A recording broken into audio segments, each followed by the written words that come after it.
épiderme, plaqué or. L'homme est ferme, l'homme est fort, l'homme est fort, l'homme est fier. Il revient d'Engonzor, chevauchant un python géant. Mon peuple a marché sur l'océan. On sait très bien où se trouve la tanière de soleil. Est-ce que je ressemble à Ra? Dès ses premières sorties, Lord Ekomindong choisit d'affirmer son identité aussi bien dans les causes panafricaines qu'il aborde qu'à travers les instruments traditionnels avec lesquels il compose. Au-delà des sonorités, c'est tout un univers qui se déploie lorsque l'on se penche sur ces harpes sacrées. Et c'est ce que nous allons voir tout de suite en nous intéressant au mvet. Le mvet, c'est cet instrument, une harpe sitar d'Afrique centrale qui accompagne les chants guerriers de nos poètes-conteurs. C'est bien plus qu'un simple instrument de musique. Là, on touche du doigt l'âme même d'un peuple et de sa culture.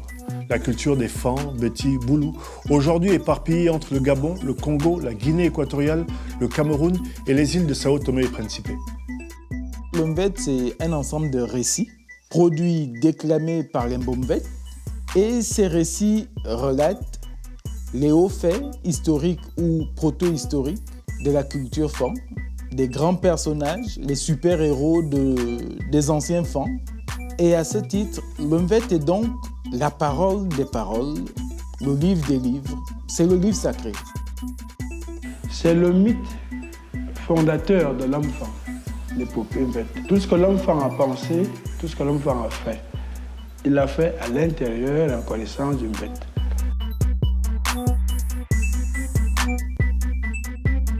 Le Mbomvet, c'est comme ça qu'on appelle le diseur de mvet, nous chante les exploits d'une race de guerriers surpuissants, nos ancêtres les Ekans. Immortels, ces héros vivent à Ngonzormbermemba, la cité de fer, où ils conservent jalousement le secret de leur victoire sur la mort.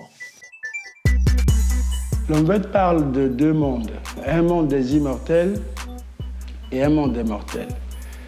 Le monde des mortels cherche à ravir le secret de l'immortalité que détiennent les immortels. Ils ont découvert un processus d'acquisition de l'immortalité. C'est ce qui est même le but principal du mvet, c'est-à-dire amener l'homme à chercher l'immortalité. Pas seulement le Fang, mais l'homme mortel doit chercher à devenir immortel. Et le mvet est là pour nous donner des indications, pour espérer au moins nous rapprocher de l'immortalité. C'est d'ailleurs en référence à ces ancêtres immortels que nous utilisons le nom Ekan pour nous désigner aujourd'hui.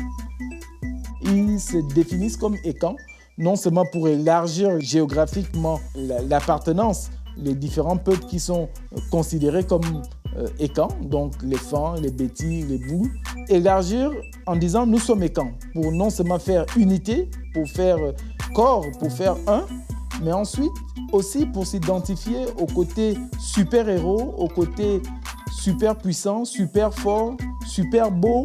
C'est toutes ces qualités que Ngong a, auxquelles le jeune Fang d'aujourd'hui va s'identifier.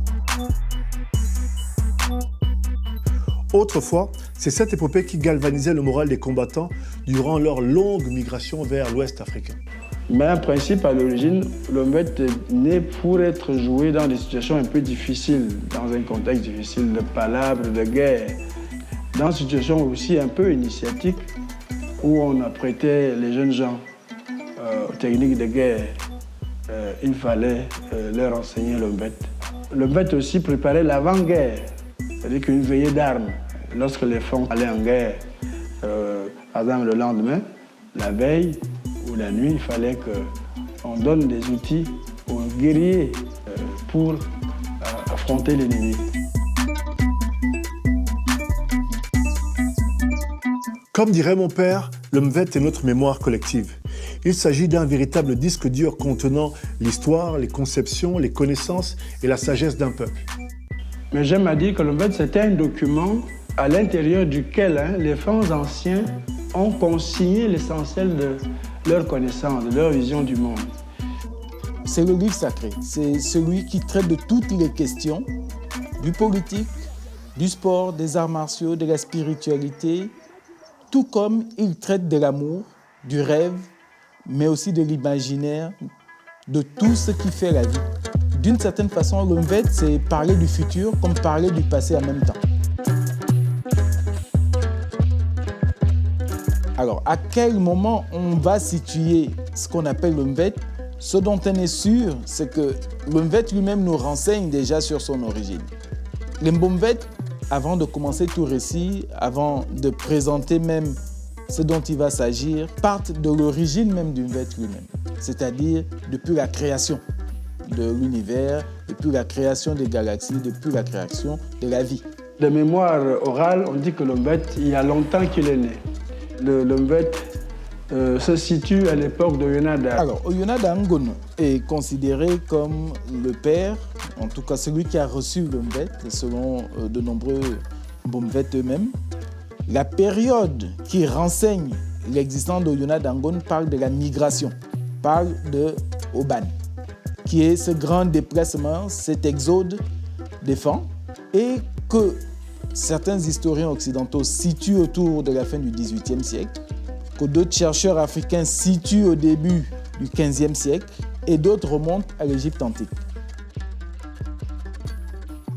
On dit que le Mvet est né il y a longtemps.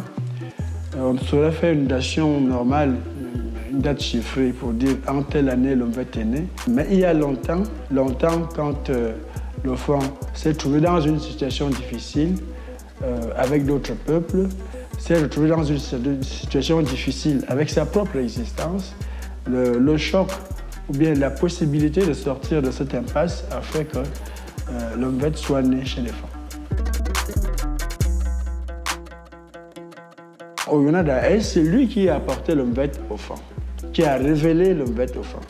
C'est Oyonada qui se présente effectivement à la fois comme l'avatar, celui qui est à la fois chez les immortels et chez les mortels Fans, qui nous a révélé le secret de l'immortalité.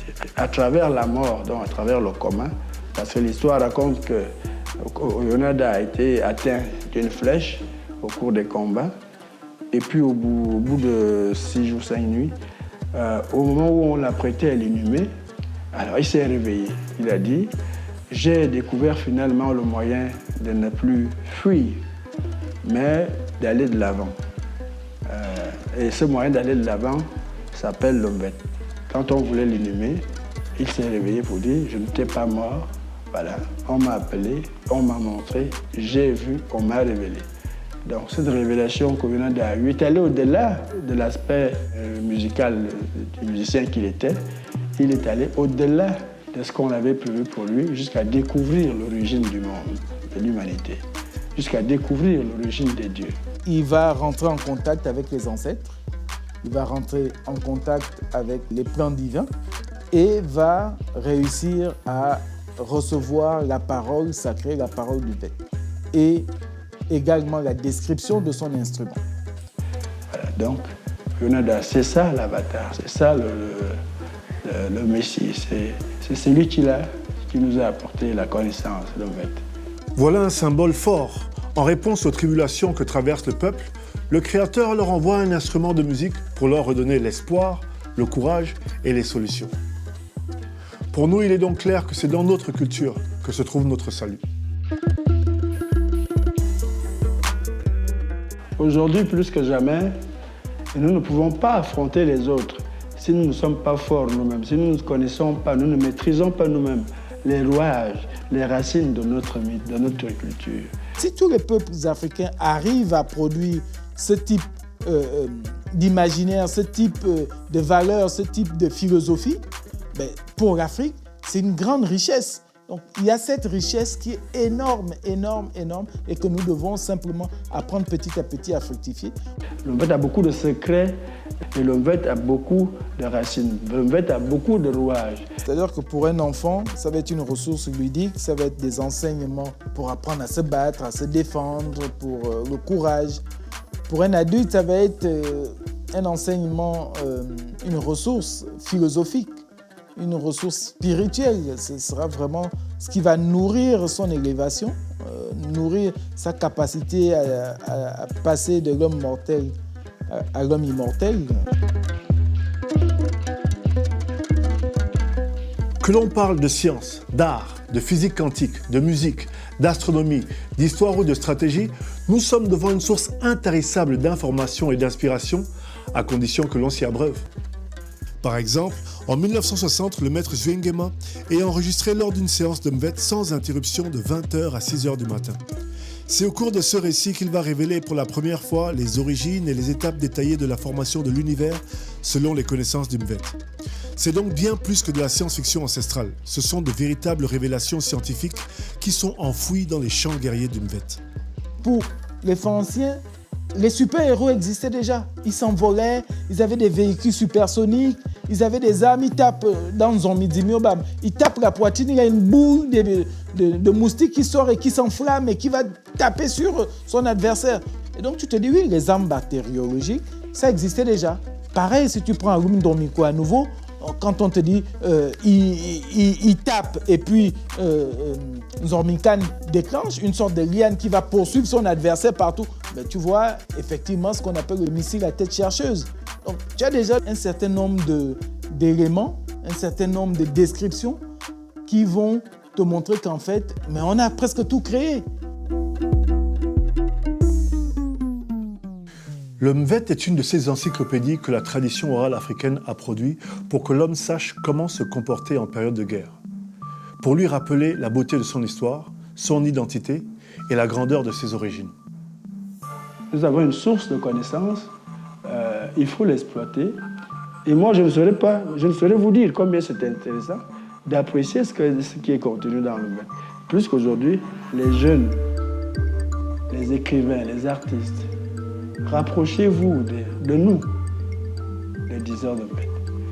Pas seulement les diseurs de Mvet, mais tous ceux qui sont détenteurs de la parole, ceux qui sont détiennent les chasses-mouches, tous ceux qui ont le pouvoir de parler. En règle générale, notre génération gagnerait donc à puiser dans nos ressources traditionnelles, à l'instar du Mvet, pour organiser la renaissance africaine. La mort m'a dit, oh toi, je sais qui tu es. Okay. C'est un de tes ancêtres qui m'a tué. Tu reviens de Tambora. On revient de Tambora. Tu reviens de Tambora. Yo, 4 nattes sur le scalp, fils du peuple de la harpe. Hier ce sont nos armées d'éléphants qui ont fait trembler les Alpes. Unis face à l'obstacle, on marche parce qu'on s'adapte. Comme quand nos pères sont passés par le trou creusé dans le tronc de la zappe. Ok, on a grandi dans le boîte, vrai. Mais la force est dans le Mvet, vrai. Dis-leur qui sont nos ancêtres, mais dis-leur aussi que et quand c'est la lettre. Hey, vous qui cherchez, qui mettent jusque chez les extraterrestres, en fait, leurs descendants directs sont à 0 mètre. Bref, et c'est bon quand d'ailleurs, comment veux-tu que j'ai peur de? On m'a coupé à dans le avec 2 gilets bleues. Appelle-moi comme hier, le petit-fils d'un noyeur. Comment veux-tu qu'il meure? Je porte son nom avec honneur. Citoyen panafricain, cananéen, pur paouin. L'homme est loin, très très loin. Il sait très bien d'où il vient. Elle vous dans le zac, Bintankora, Akvoudakva, Yeminawara. Et comme Mindon, mon Yengon, on revient de Zambora. Toi, je sais qui tu es. C'est un de tes ancêtres qui m'a tué. Tu reviens de Zambora. On revient de Zambora. Tu reviens de Zambora. Je reviens de Zambora. Mourir et renaître, on est habitué. Le règne de la peur, on l'a destitué. Tu reviens de Zambora. On revient de Zambora. Tu reviens de Zambora. Je reviens de Zambora.